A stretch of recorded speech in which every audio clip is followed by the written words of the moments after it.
The weather has changed and you might be wondering what to do next in the garden. So in this video, we'll go over the 10 tasks to do right now in June so the garden rewards you all summer long and into fall. The first task is to do a daily walkthrough of your garden. At first, this may seem like a task that is pointless and doesn't really do much for your garden. I used to think that people who do this is wasting their time in the garden. But this one task will do miracles for your garden. What problems can this solve? Well, you could stay on top of dealing with little pest armies that comes out in June. You always know what has to be done in the garden, so there's no procrastination, and it's also very relaxing to go through your garden and see all your plants as they grow. I don't know about you in the garden, but for me, if I don't see something, it either don't get done or get pushed off.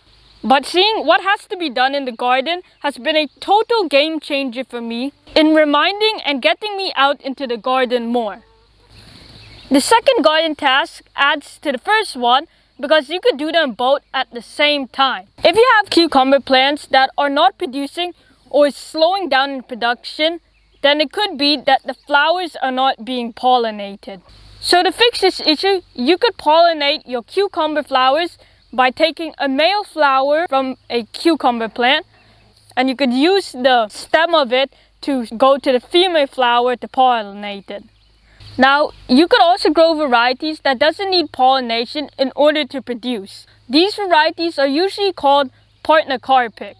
And there's two good varieties I like growing, which is the China Jade and the Bait Alpha. Before we go on to the next one, we're going to give Tweaker a piece of lettuce to see what she thinks about it. We give you a nice big green lettuce. Make sure you guys pack a like emoji or a nice salad emoji in the comments for Tweaker if you like seeing her in our videos. Tweaker really been missing her greens all winter long. She's been waiting for this moment.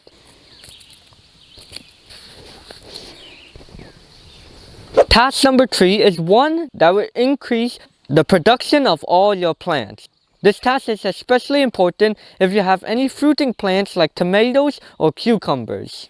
And that task is the top dress. So in June, you want to go around your plants and add a little bit of compost or some organic all-purpose fertilizer. To top dress your plants, if you're going to use compost, you want to take some of it and add it around your plants around 1 to 2 inches thick. If you're going to use an all-purpose fertilizer or some bone meal, what we do with our fruiting plants is we would like to add about 1 to 2 tablespoons of bone meal per plant. Bone meal contains lots of phosphorus, which will help increase the flowering production, which will lead to more fruits. The last task was to feed your plants with an organic fertilizer, but organic fertilizers will break down very slowly. So a quick alternative is to use liquid fertilizer. To feed your plants with a liquid fertilizer, you can use a fertilizer like this Pro Mix fertilizer that we use, or you can make your own very easily. We made a few videos on making your own liquid fertilizer, which we will leave in the link in the description for you to watch after this video. I'll leave a link where you can get that fertilizer that I mentioned also in the video description. The fifth task will make your plants stronger and bulletproof them from the heat. If we were to surface water our plant during June, it would cause our plants to grow roots only near the surface of the soil instead of growing down. And on fruiting plants like this tomato plant here, it could cause them a lot of stress and even cause them to drop their fruits.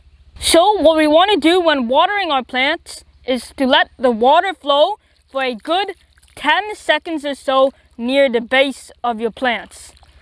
1, 2, 3, 4, 5, 6, 7, 8, 9, 10. In the summer when the soil is hot, the water in the soil evaporates quicker and you have to water much more often. But there's a simple task that you can do that will reduce the watering that you have to do every single day. In the spring, you do not want to apply mulch in the soil, but now since it's summer, as you can see here, I have my potato beds covered with mulch. The mulch you use is completely optional, but my personal favorite is I like to use straw mulch because it has lots of gaps where water can seep through.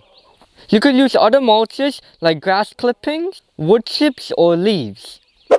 One year, we grew some potatoes, and when it came to harvest time, there was so many weeds in the bed because we didn't stay on top of it earlier on in the season, and we ended up pulling up a whole bucket of weeds but very little potatoes. So in June is when you want to go around your garden and remove all the weeds from within your beds. After, you'll want to add some mulch to your bed because these will help to stop weeds from coming up later into summer. The 8th task is to succession sow our summer crops. If we were to just leave our plants that we have in our garden, they will produce for a while, but then they'd slow down and stop production. Because the natural curve of growth for your summer crop, like your cucumber, is that in the beginning, it will slowly start to go its way up till it hit peak production. And it'll stay at this stage for a while. But afterwards, it'll slowly start to come back down. Now, you may be in peak production mode or going into that phase shortly depending on when you planted your plants. So you have to get a start on your sowings so that you can continue to go from peak to peak to peak and stay in high production. The 9th task will bring tons of beneficial insects and pollinators into your garden, and that is planting flowers and herbs. I added herbs because they can produce flowers as well if you let them to, and they attract lots of bees. The flowers that I have here, which was self-seeded from the seeds last year, are borage and chamomile. The bees love the flowers that the borage produce.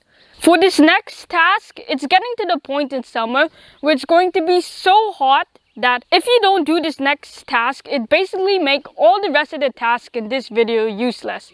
Now that's a little bit of an over-exaggeration, but I'm just trying to show you how important this task is. The task is to protect your garden from the heat. Now if you want to know how to protect your garden from the heat, then watch this video over here where we'll go over 4 simple tips to heat-proof your garden. Bye!